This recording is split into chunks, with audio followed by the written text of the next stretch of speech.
Amazing facts change lives.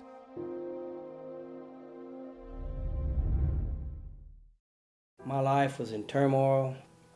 My wife and I were fighting all the time. I got away from everything and everybody. I don't know, I always had this emptiness in my heart. I wanted it filled. I just felt like I went my whole life, just searching for something.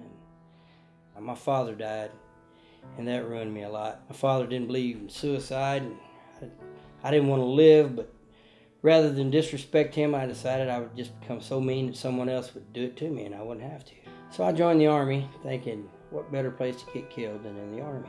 Now, while I was in the Army, my daughter got injured. She was in an accident, and she was blind and paraplegic, and it's just like I felt the whole world was coming down on me. And one morning, I just really got mad, and I gave God a cussing like you wouldn't believe. I said, I'm not Moses, I'm not Abraham, but I put my sandals on just like they do, and I'm a man. I don't want to know why this is happening to me. I just want to know that it's happening for a reason.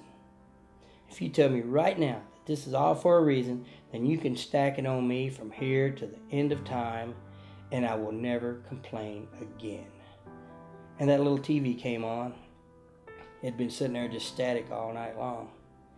And there's this minister, when he pops up and it says, today's lessons from the book of Job. God only lets those suffer that he loves the most. And I said, well, that's all you had to say, Lord. I appreciate it, brother. From that day forward, I knew that he was there and he was in my life and that he would help me.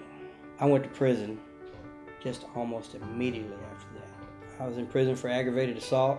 I was in one of the worst prisons in the state of Tennessee. It was full of gang activity. I got my throat cut, 52 stitches. My neck, I could take those fingers and stick them all the way throughout my mouth. I'd gone to the library that day because it was really about the only thing to do. But I ran across this little book called The Richest Caveman. This book is hilarious, but it is great. I'm sitting there with this big beard, and I'm thinking, hey, I know what it's like to look like a caveman, but I'm not an educated person, I guess you'd say, but I'm a simple guy. I'm just really a simple guy. And that's what I loved about Doug Batchelor, because this guy is just as straight out as you can get. And my wife and I, we've kept contact through all these years, and so much has gone on. And I told her, I said, listen now, this is the center of my world right now. And I said, I really want you to be involved in it with me. I need it. And I said, you will too if you ever just take hold of it. I told my wife, I said, listen, they've got this amazing facts Bible study going here. And this is the best way for you to get this information, and I think.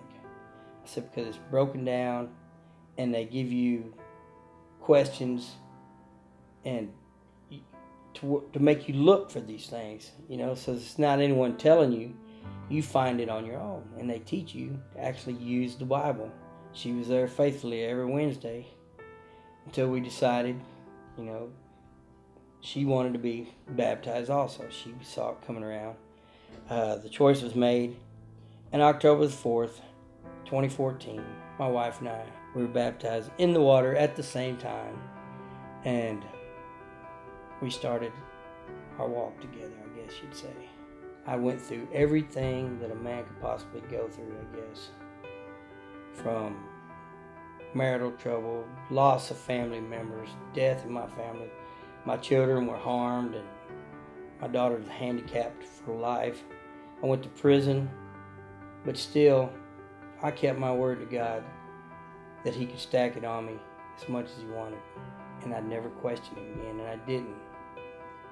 But I can say this much. He never put nothing on me that I couldn't handle. And he walked with me through it all. And I'd like to say that to anyone who is in prison, not to give up. Don't lose hope. Put your faith in the Lord and study and seek him, and he will seek you. And my name is Charlie Green, and I want you to know that you and Amazing Facts have changed my life.